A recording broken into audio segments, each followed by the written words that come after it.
con nosotros aquí en Colombia. Más o menos el 30% de la población va a tener rinitis de tipo alérgica. En Colombia en general, pero Bogotá y Cundinamarca tiene una flora y una situación geográfica diferente que hace que ese porcentaje pueda subir inclusive hasta un 40% de la población. ¿Sí? Más o menos, si ustedes empiezan a investigar en antecedentes familiares, en la historia de los pacientes, un gran porcentaje de los pacientes que tienen rinitis alérgicas van a tener carga hereditaria para eso. Pacientes asmáticos o con pólipos o rinitis como tal. ¿Sí? Y por supuesto que las principales causas de esto son los ácaros, los pólenes y los mohos. Imagínense que antes, mire, estos son, digamos, en general la mayoría de los alergenos que más se encuentran en el ambiente. Pásate por favor la que sigue, que yo creo que ahí es a donde me voy a detener un poquito más. No, es otra, hay otra más, esta. Y ahorita nos regresamos si quieren a la otra. Esta es la clasificación. ¿Se acuerdan que yo siempre les he dicho que esta es la diferencia entre nosotros como médicos y el resto de la gente? Cuando tú pones una historia clínica, el diagnóstico no va a ser rinitis. Si tú vas a decir rinitis alérgica, tú tienes que poner el apellido.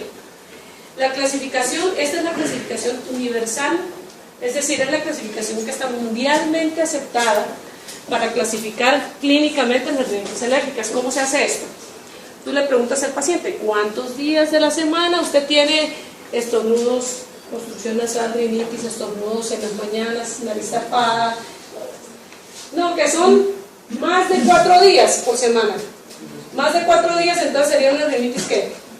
Persistente. Intermitente. Si son menos de 4 días, ¿cómo se llamaría?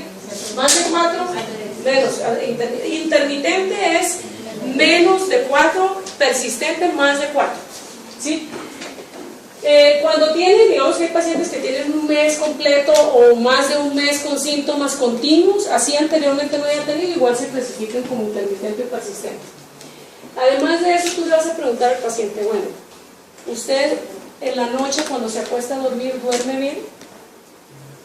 ¿O tiene un sueño que es reparador o la rinitis a usted en la noche también le molesta? Las actividades que usted realiza, por ejemplo en un niño, las actividades deportivas las puede realizar a pesar de que usted tiene rinitis o se cansa demasiado cuando usted intenta hacer algún tipo de ejercicio. Ese tipo de síntomas van a hacer que tú las clasifiques. Un paciente puede tener una rinitis que le da menos de 3 veces por semana, pero tener una calidad de vida terrible, entonces sería intermitente de moderada a severa. O ese mismo paciente, menos de 3, duerme bien, realiza sus actividades sin problema, entonces decimos que es una intermitente leve. Y de allá también persistente, es decir, el paciente que tiene muy frecuentemente esos síntomas, se puede clasificar en leve o en moderada severa, dependiendo de los síntomas que acompañen eso. Entonces, ustedes ya no van a decir, el paciente tiene una rinitis, ustedes van a decir, el paciente tiene una rinitis persistente de leve a moderada, y esa clasificación clínica es válida para cualquier especialidad. ¿Listo? Es decir, ustedes lo pueden colocar y todo el mundo sabe exactamente lo que ustedes están queriendo decir con eso. ¿Listo? Bueno, pásame por favor la anterior. Me quedó al revés esa diapositiva. La anterior. Entonces, esta es, digamos, el general de los pacientes que tienen rinitis alérgicas. ¿Sí? Este tipo de pacientes son los que comúnmente cualquier persona puede hacer el diagnóstico de rinitis. ¿Sí? Es el paciente que se pasa rascándose los ojos, la nariz. Eso se le llama saludo alérgico. Ese paciente siempre termina con una línea aquí, que es característica de las crisis alérgicas. ¿Listo? Pásame por favor anterior. Mira, la rinitis por sí misma puede ocasionar otitis con efusión, ¿sí? Puede ocasionar disfunción tubaria asociada, ¿sí? Y terminan obviamente con problemas a nivel pulmonar y todo. Cada día hay más estudios que hablan de que un buen tratamiento a nivel de un proceso asmático puede controlar mucho los problemas riníticos. Y al revés. Un control de síntomas alérgicos puede hacer que se controle también el asma. ¿Listo? Bueno, esto es exactamente lo mismo que veníamos viendo en ese video que les pasé ahora. Es decir, toda esa cascada inmunológica se va a manifestar por diferentes vías en los síntomas que ustedes van a ver en los pacientes. ¿Sí? De esta diapositiva depende que ustedes comprendan por qué a algunos pacientes los antihistamínicos no les funcionan. No todos los pacientes darles loratadina les va a funcionar para las rinitis alérgicas. Hay solo un tipo de pacientes. Entonces, los pacientes que tienen únicamente, por ejemplo, estornudos o mucho prurito, ellos sí se benefician del uso de antihistamínicos. Pero si el síntoma principal del paciente es obstrucción, necesitan hacer otro tipo de manejo con ese paciente. La loratadina convencional no les va a funcionar. Esos pacientes tendríamos que pensar en colocar o spray de esteroides o adicionar vasoconstrictores. ¿Qué hace el vasoconstrictor? Desinflama los cornetes, exactamente. Al desinflamar los cornetes, quita la obstrucción nasal. ¿Listo? Porque no solamente actúa sobre los cornetes, actúa sobre todo el epitelio nasal. ¿Listo? Bueno, si quieres, pásame por favor la que sigue. Entonces esto es exactamente lo mismo, es decir, los mismos efectos, es decir, por eso tiene tanta relación con el asma, con la urticaria, con todo, porque realmente es la misma fisiopatología para todas las entidades, con ciertas diferencias, es la misma, por eso el tratamiento funciona en uno u otro sitio. ¿Listo? ¿Por qué es importante que uno sepa eso? Para no sobremedicar al paciente. ¿Sí? Si tú tienes un paciente con un tratamiento para el asma y ya le estás dando ciertos medicamentos, ¿para qué le pones además esteroides nasales? Con dar un buen esteroide, está comprobado en estudios clínicos que los broncodilatadores y los esteroides utilizados para el problema asmático actúan directamente en el control de los síntomas de rinitis. No es al revés. El paciente, digamos, por ejemplo, que tiene un esteroide nasal, no necesariamente va a controlar el asma, pero cuando los medicamentos funcionan para el asma, sí controlan la rinitis. ¿Listo? Bueno, esto ya lo vimos, ya vimos todo eso y que les pasamos por favor la diapositiva. Esto es lo mismo que estábamos hablando ahorita. Acuérdense que en estos pacientes siempre tienen problemas de oclusión dental. La lengua geográfica es característica de los pacientes alérgicos. Existen unas manchas que ustedes las van a ver en la lengua, que a veces son blanquecinas con borde rojo, que a veces están en una parte, son migratorias. Ese tipo de problemas en la lengua están asociados a procesos alérgicos. ¿Listo? Bueno, entonces, resulta que nosotros ya hablamos de lo que es una rinitis alérgica. Ahora vamos a hablar del otro tipo de rinitis que existe. Resulta que la característica de la rinitis alérgica es tener una rinorrea, ¿de qué tipo? Hialina, acuosa. Cuando el moco es más espeso o tiene otras características, nosotros no vamos a estar pensando en la rinitis normal, ¿verdad? Los estornudos aislados también, digamos, es decir, la característica de una rinitis alérgica son los estornudos que se llaman en salva. ¿Cómo se llaman en salva? Que va uno tras otro. ¿Sí? Cuando el paciente, que ustedes empiezan a interrogar al paciente, les dice que tiene obstrucción de un solo lado de la nariz en forma persistente, ese paciente necesariamente tenemos que buscar una causa estructural. ¿Sí? Las características de todo el proceso rinítico no tienen que limitarse a una sola cosa. Cuando el paciente habla de síntomas unilaterales hay que buscar otras causas. ¿Listo? De todo esto quiero que se fijen en dos cosas. La fetidez nasal, ¿a qué dijimos que la podíamos asociar?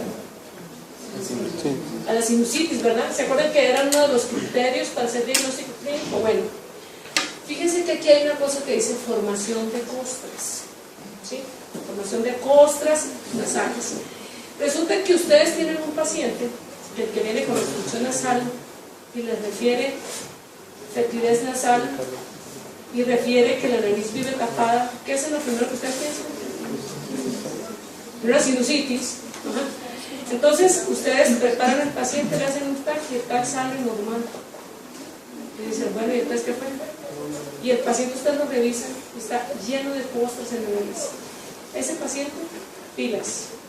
ese paciente seguramente tiene una enfermedad diferentísima de la nariz que se llama rinitis crónica.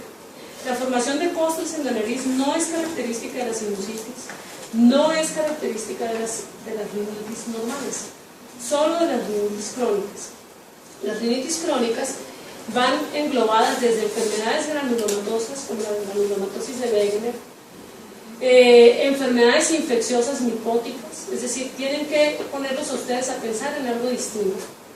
La granulomatosis de Wegener es una enfermedad que tiene origen autoinmune y tiene la característica de no solamente afectar nariz, sino que puede afectar a otro tipo de niveles, sobre todo a nivel pulmonar.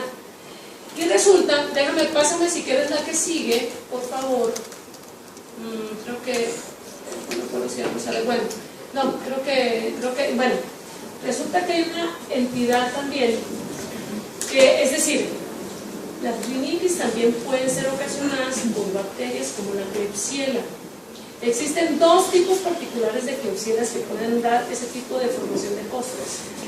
Hay la Klebsiella oceanae, es decir, la que ocasiona la ocena, ¿sí? Y una enfermedad que aquí en Colombia, yo soy en México, es endémico, el escleroma respiratorio. Es decir, uno ve mucho paciente con rinitis crónicas en México, en cierta zona, ¿sí? En cierta zona cercana a Ciudad de México. Aquí yo he visto en 17 años que tengo viviendo aquí 3 casos, es decir, sí existen. No es tan común, pero uno tiene que pensar en eso, es decir, existe una Klebsiella, que es la Klebsiella rhinoschleromatis, que es la que ocasiona el escleroma respiratorio.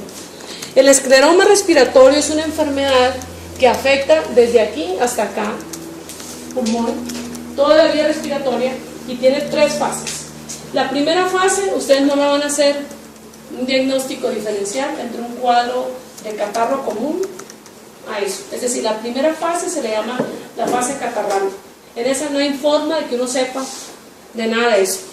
La segunda fase es una fase granulomatosa, que es cuando aparecen estas costras.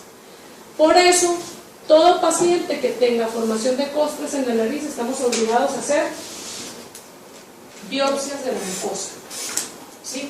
Lo primero que uno tiene que pensar es en que se trate de una de estas entidades. ¿Listo?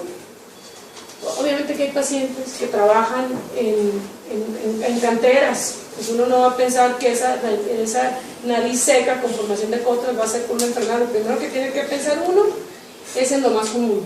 Y lo más común es buscar una causa asociada a lo que el paciente hace, ¿no? O donde vive. Pero cuando eso ustedes lo han cuidado y el paciente continúa con eso, pues hay que pensar en otras cosas. El TAC de senos paranasales y la endoscopia nasal tienen total indicación en el estudio de cualquier tipo de rinitis.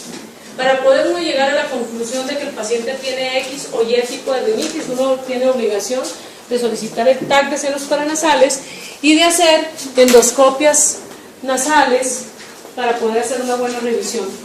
Las biopsias las dejamos únicamente para esos pacientes que habíamos comentado, y las resonancias cuando nosotros estamos pensando en tumores. También a la nariz le dan tumores. Es decir, si ustedes aprenden en sus rotaciones a revisar nariz y aprenden lo que es una rinoscopia anterior normal, ustedes van a ser capaces de saber cuando un paciente tiene un tumor nasal. Hay un tumor que que yo me acuerdo y lo vamos a ver el resto del semestre, porque quiero que no se les olvide. Paciente masculino, menor de 20 años, con epistaxis recurrente y obstrucción nasal, es un nasoangiofibroma juvenil, hasta no demostrar lo contrario, ¿sí? Y eso es un tumor nasal. ¿Listo? A ese no se les va a ocurrir, por favor, hacerle una biopsia. ¿Listo? A ese paciente me permitan. ¿Cuál es la tercera fase de la La tercera fase es atrofia. Atrofia de todas las estructuras. Entonces ustedes van a ver unas narices así de grandes, los cornetes se desaparecen, el tabique se puede perforar, es decir, se vuelven unas fosas amplísimas. Esa es la fase atrófica. ¿Listo? Estas, las pruebas de inmunología, estas pruebas no las hacemos los otorrinos, las hacen los alergólogos. Cuando nosotros sospechamos esa rinitis alérgica que tiene todas las características clínicas, la respuesta a los medicamentos de un proceso de una rinitis alérgica. Nosotros, los otorrinos, realmente somos expectantes, igual que los pediatras de las rinitis alérgicas.